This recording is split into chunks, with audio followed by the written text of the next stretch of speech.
News for nation की एक पुकार, घर पर रहिए सपरिवार, स्टे होम स्टे सेफ। शिक्षकों की नियुक्ति की जो प्रक्रिया है वो प्रक्रिया इतनी जटिल है प्रक्रिया, तो एसटीईटी की परीक्षाएं होती ही नहीं है। नमस्कार, आप देख रहे हैं न्यूज फॉर नेशन और आपके साथ मैं हूं वसीम।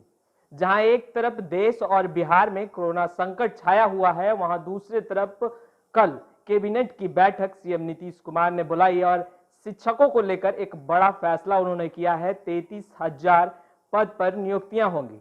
इसी संदर्भ में हम सीपीआई के कद्दावर नेता केदारनाथ पांडे जी से बातचीत करने पहुंचे हैं, क्योंकि केदारनाथ पांडे जी एक ऐसे नेता हैं जो लगातार सदन से लेकर सड़कों तक शिक्षकों के मुद्दों पर आवाज बुलंद करते रहे हैं। इनसे हम बात करेंगे। सर, कल जो कैबिनेट में फैसला लिया गया उसे कैसे देख रहे हैं?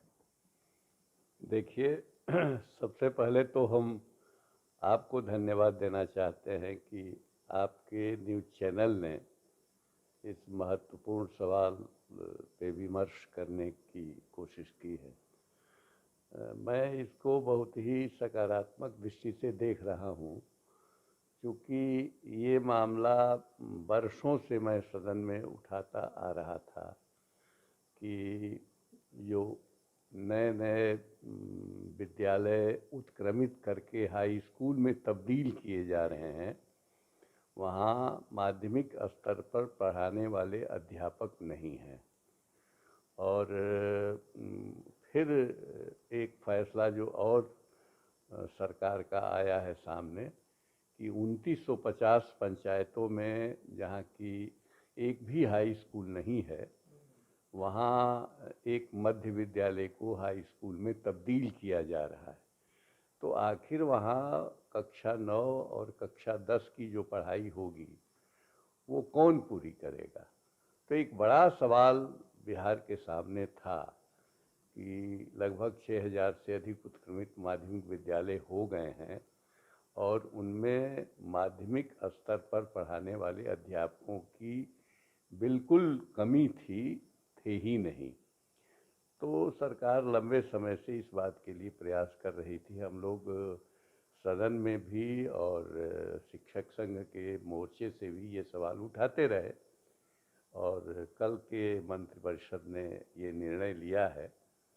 तो ये निर्णय तो राज्य के हित में अच्छा ही माना जाएगा, लेकिन इससे जो सबसे जुड़ा हुआ सवाल जो इसके साथ उठ रहा है कि शिक्षकों की नियुक्ति की जो प्रक्रिया है वो प्रक्रिया इतनी जटिल है प्रक्रिया कि ये होते होते भी सालों लग जाते हैं।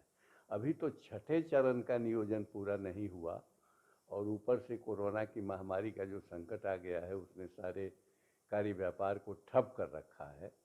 तो अभी तो ये फैसला हुआ, अभी छठे चरण की नियुक्ति होगी, फिर 7वें चरण में ये सारी चीज़ें जाएंगी, नियुक्तियाँ जाएंगी, तो इनको होते होते काफ़ी वक्त लग जाएगा। और दूसरी सबसे बड़ी कठिनाई है कि पहले अध्यापक नियुक्त होते थे तो उनके लिए सिर्फ बीएड की योग्यता अनिवार्य मानी जाती थी। अब आज भारत सरकार ने जो एक कानून बना रखा है कि एसटीईटी उसको उत्तीर्ण होना होगा, तो एसटीईटी की परीक्षाएं होती ही नहीं है।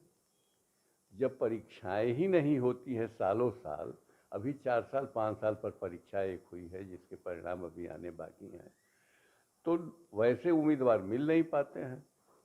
और एक दृष्टि से तो ये अच्छी बात है कि बिहार के जो हमारे नौजवान बच्चे हैं उनको अवसर मिलेगा, लेकिन मेरा सरकार से कहना है कि सरकार को कम से कम एसटीईटी की परीक्षा सालों साल करनी चाहिए ताकि बच्चे उसमें शामिल हो सकें, वो उत्तीर्ण हो सकें, ताकि उनको अध्यापक बनने का मौका मिले। क्योंकि स्नातकोत्तर की डिग्री या ऑनर्स की डिग्री के साथ अगर वो बीएड होते भी हैं तो भी वो शिक्षक बन नहीं पाते हैं। शिक्षक बहाली का ये जो फैसला है ये सराहनीय तो है, पर जिस तरीके से लगातार नियोजित शिक्षक की बात करें या कंप्यूटर शिक्षक की बात करें, तमाम शिक्षक जो है वो सड़कों पर उतरते रहे हैं और आप सदन में भी बाखूबी आवाज को, शिक्षकों की आवाज की बुलंद करते रहे हैं। जहां एक तरफ कोरोना महामारी जो है वो बिहार झेल रहा है और वो शिक्षक जो है जो वेतन को लेकर सड़कों पर उतरे थे, ये इसे कैसे देख रहे हैं? सरकार को इस पर विचार करना चाहिए। हाँ, ये सवाल पर भी मैं चर्चा कर रहा था। कंप्यूटर शिक्षक तो लगभग 1.5 साल से आंदोलनरत हैं, जबकि उनके अंदर बहुत योग्य लोग रहे हैं, उनको मौका देना चाहिए था। हालांकि इसमें मौका उनको मिल सकता है बहुतों को। तो लेकिन एक जो सबसे बड़ी बात है कि अब 14 वर्ष हो गए इस सरकार को शिक्षकों की बहाली करते हुए, और 14 वर्षों में सरकार वह कदम नहीं उठा पाई जिसको कहा जाता है सेवा शर्त। सेवा शर्त बनाने की बात भी सरकार ने 5 वर्ष पहले की थी, यानी 2015 में की थी, और आज 2020 हो गया। अभी जो शिक्षकों का आंदोलन बिहार में चल रहा है, उसका सबसे जबरदस्त मुद्दा है सेवा शर्त नियमावली। अगर सेवा शर्त नियमावली बन गई होती तो शिक्षकों को अपना भविष्य भी दिखाई पड़ता। मैं आपका ध्यान आकृष्ट कर रहा हूँ, जनसत्ता में अभी हाल ही में एक आलेख छपा है। जनसत्ता ने कहा है कि बिहार के विद्यालयों में साइकिल योजना, पोशाक योजना, मध्याह्न भोजन योजना, छात्रवृत्ति योजना के कारण छात्रों और छात्राओं की संख्या में तो बढ़ोतरी खूब हुई है, लेकिन शिक्षकों के प्रति सरकार का ध्यान अपेक्षा के अनुरूप सही नहीं रहा है। उनकी सेवा दशाओं के बारे में, उनके वेतन के बारे में सरकार ने बहुत अच्छे तरीके से न सोचा है, न विचारा है, न कोई काम करने के लिए तैयार है।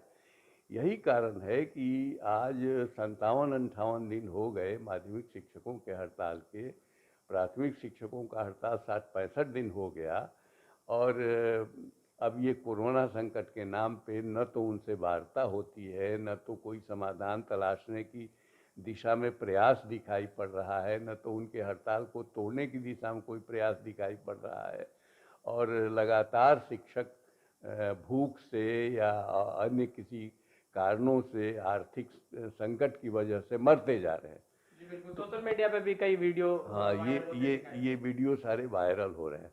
तो हमको ऐसा लगता है कि सरकार में संवेदनशीलता का भारी अभाव है। नौकरशाही में, या शिक्षा विभाग कहिए या सरकार कहिए, इसमें संवेदनशीलता कम से कम होनी चाहिए।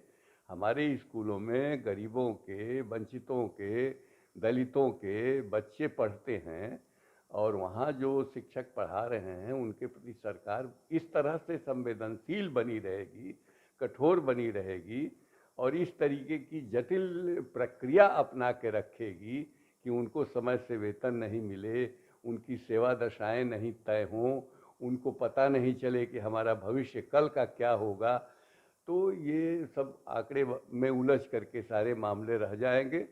और जनता भले ही इस पे खुश हो जाए कि अब 33,000 शिक्षक बहाल हो जाएंगे, नौजवान भले खुश हो जाए कि हमको नौकरियां मिल जाएगी, लेकिन बिहार के लोगों को इससे कोई बहुत ज़बरदस्त तरीके से फ़ायदा नहीं हो पाएगा। या उन स्कूलों में जहां शिक्षकों की बेहद कमी है, बच्चों को पढ़ाने की समुचित व्यवस्था नहीं हो पाएगी, जबकि शिक्षा एक ऐसा औजार है जो समाज को बदलने की ताकत रखता है, समाज में बदलाव उससे आता है। ये कोरोना में भी जागरूकता फैलाने का काम अगर कोई बेहतर तरीके से कर सकता है तो वो शिक्षक ही कर सकते हैं। वो लोगों को पढ़ा सकते हैं, सोशल डिस्टेंसिंग बता सकते हैं, सब कुछ कर सकते हैं, वो कि सरकार भी प्रयास कर रही है। इसलिए हमारा ये सरकार से आग्रह होगा कि सरकार को शिक्षकों की मांगों पर विचार करना चाहिए, नियुक्ति की प्रक्रिया को बदलना चाहिए, एसटीईटी की परीक्षाएं सालों साल लेनी चाहिए, और कंप्यूटर शिक्षकों की बहाली के भी नियमों को ठीक ठाक करना चाहिए, ताकि जो सरकार की मंशा है कि हम माध्यमिक विद्यालयों में शिक्षकों को भेज सकें और गरीब गुरबे बच्चों को पढ़ा सकें, उनमें चेतना ला सकें, उसमें सफलता उसको मिले, और ये समाज के देखने में भी लगे कि हाँ, बिहार में एक सोशल कल्चरल बदलाव हो रहा है। चलिए, तो आप सुन रहे थे केदारनाथ पांडे जी को, जो साफ तौर पे कह रहे थे कि ये बहुत ही सराहनीय कदम है सरकार का, पर सरकार को उन लोगों पर भी सोचना चाहिए, उन शिक्षकों के बारे में भी एक बार सोचना चाहिए जो ना जाने बीते कई दिनों से सड़कों पर अपने मांगों को लेकर डटे हुए। न्यूज़ फॉर नेशन के साथ बने रहें। आपका बहुत बहुत शुक्रिया।